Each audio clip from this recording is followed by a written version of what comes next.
நாங்கள் எப்பொழுதுமே அது யார் ஆட்சியில் இருந்தாலும் இல்லாவிட்டாலும் அதிமுக கொண்டு ஒரு நல்லா புரிஞ்சுங்க. இவங்க மாதிரி ஜால்ரா போட கட்சி அதிமுக கட்சியில் அதிமுக அரசாங்கம் இல்லை. இதே காவிரி நதிநீர் பிரச்சனை வந்ததுங்க. நான் அடிக்கடி தொலைக்காட்சியில் சொல்லியிருக்கிறேன், பத்திரிகையாளர்கிட்ட சொல்லியிருக்கிறேன். உச்சநீதிமன்றம் ஒரு தீர்ப்பை கொடுத்துட்டது. அந்த தீர்ப்பை நடைமுறைப்படுத்த காலதாமம் செய்யப்பட்டது. அப்போ நாங்கள் பாரதிய ஜனதாவோட அதிமுக கூட்டணி இருந்தது.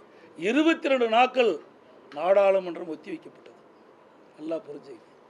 நீண்டகால பிரச்சனை அது அந்த உச்சநீதிமன்றத்தின் மூலமாக நமக்கு ஒரு தீர்வு காண்கின்ற ஒரு சூழ்நிலை ஏற்படுகின்ற பொழுது அதை முறைப்படுத்த காலதாமம் செய்த காரணத்தில் 22 நாட்கள் நாடாளுமன்றத்தை முடக்கணுங்க.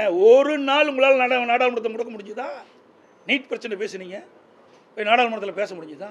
பேசுனா நீங்கள் செய்த ஊழல்லாம் வெளியில் வந்துடும், பயம், அச்சம். நாடாளுமன்ற உறுப்பினர் தலைவர் இருக்கீங்களா? எப்பொழுது பார்த்தாலும் நாடாளுமன்றத்தில் 100% வெற்றி பெற்று மாறுதிட்டுனா பத்தாது. ஓட்டு போட்ட மக்களுக்கு நன்மை செய்யணும். 39 நாடாளுமன்றம் இருந்து என்ன பிரயோஜனம்? அந்த 39 நாடாளுமன்ற மக்கள் பாதிக்கப்படுகின்ற பொழுது, விவசாயிகள் பாதிக்கப்படுகின்ற பொழுது, அந்த விவசாயிகள் பாதிப்பிலிருந்து மீட்டெடுப்பதற்கு மத்திய அரசு போராடி வாதாடி பெறுவதற்கு தான் நீங்கள் உங்களை எலெக்ட் பண்ணியிருக்கிறாங்க. ஆனால் அதை மறந்து இன்றைக்கி பேசிகிட்டு இருக்கிறீங்க. நீங்கள் செய்ய வேண்டியதை நாங்கள் செய்ய வேண்டிய சூழ்நிலைக்கு தள்ளப்பட்டிருக்கிறோம். நாங்கள் அதுக்கெல்லாம் கவலைப்படல. ஏன்னா மக்களுக்காக இருக்கின்ற கட்சி அதிமுக கட்சி.